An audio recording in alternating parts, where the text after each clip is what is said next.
Ici à Bamako, première édition des journées scientifiques de l'Institut national de formation des travailleurs sociaux.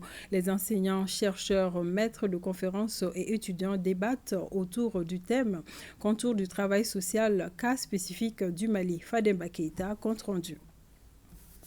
Sciences sociales et santé, droit, sciences politiques et relations internationales, langue, littérature, arts et communication, sport et jeunesse sont entre autres les panels chargés de mener des réflexions sur les 110 communications retenues sur les 121 proposées au départ. Ces journées scientifiques premières du genre de l'Institut national de formation de travailleurs sociaux doivent mettre en exergue les talents des chercheurs d'un institut toujours orienté vers l'innovation, la recherche et la vulgarisation des résultats.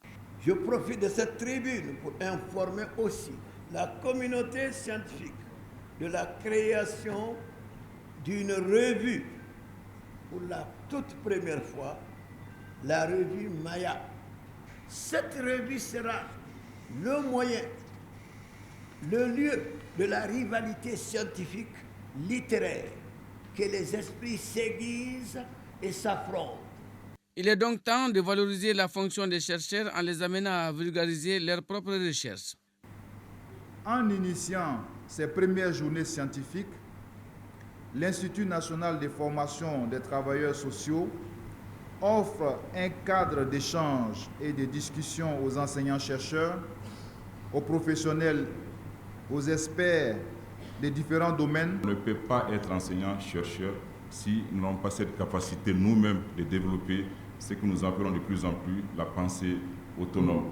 Et cette pensée autonome, nous ne pouvons la produire que lorsque nous-mêmes nous concevons nos programmes de recherche, que lorsque nous-mêmes nous conduisons nos programmes de recherche.